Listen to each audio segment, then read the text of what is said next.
I was just reading through all the wishlist emails and I got a very special request from Daryl, who's a huge WWE fan. And it just so happened Daniel Bryan was in town and Daryl's actually a huge fan of him as well. So I decided to put the two and two together and make this very special edition of Wishlist for Daryl to meet Daniel Bryan. I'm sure he's going to be very excited.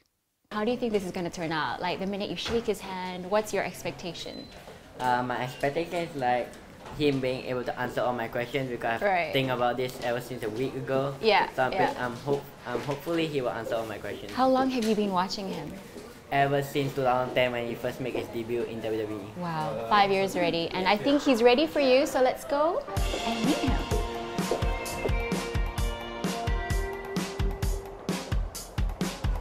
Hey man, how's it going? Yeah. Are you Daryl? Yeah. Oh, it's very nice meeting you. Yeah, it's a pleasure to be able to meet you. I've dreamed about this a long time ago. Oh, that's super cool. I have some few questions I would like to ask you. I've been thinking about this a few weeks ago. Okay. Alright, question 1. When you were in Nexus, what was your favorite moment or thing you did when you were in Team Nexus? Okay, so my favorite thing we did was the first attack that we did. When we came down and we ripped apart the ring and we all kicked John Cena in the face and all that kind of stuff. Like that was really fun. Unfortunately, I got fired shortly after that, but it was super cool. Question 2. What was it like being trained by one of the legends, William Regal? It was really intimidating at first because William Regal had this reputation of being this super tough guy and being mean and like really gritty and all that kind of stuff. And then so I wasn't sure what to expect when I first met him, but he was just like the nicest, most humble guy and willing to teach you anything that you wanted to know. And so, and then from there we developed like this mentor relationship where he was really mentored me and through my entire career. Even now, when I have questions, I call him because to me, he knows almost everything. Alright, question 3. You have been currently training BJJ at the time of WWE. Do you have any plans of being an MMA fighter soon, such as Brock Lesnar?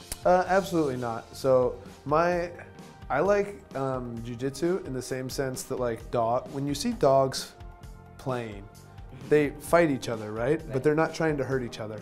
They just fight each other like for fun. And that's what jiu-jitsu is to me. Like I'm not in it to hurt anybody. I just like the aspect to me of like playing like that is how I enjoy myself.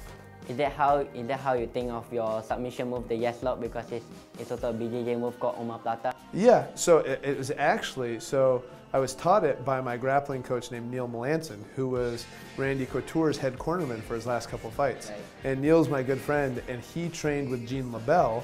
And Gene LaBelle would, so the omoplata is just the shoulder lock part of it, but Gene LaBelle, to keep people from rolling, because when you're in the shoulder lock, the way out as you roll, is he would face lock people. Yeah. And so Neil would always call it the LaBelle lock. And so I'm really good at omoplatoing people when I'm doing jiu-jitsu. And so he taught me that, and I was like, I'm just gonna start doing that in wrestling. So it's awesome. All right, the fourth question. I'm a pro wrestler myself. About a year ago, Malaysia opened up a school called Malaysia Pro Wrestling, and we have over 20 students. So what are your advice or anything that can encourage them to take it further to be a successful pro wrestler like you?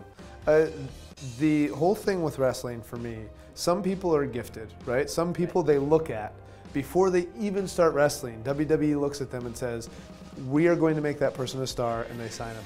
For people like you and for people like me, that's not how it works. Nobody looked at me and said, that guy's a star, right? So it's just that idea of never giving up and doing it not with the idea of making millions of dollars, or not doing it with the idea of main eventing WrestleMania, doing it because you enjoy it, because it's fun, and then doing shows because they're fun, and also because it's a never-ending learning curve, right?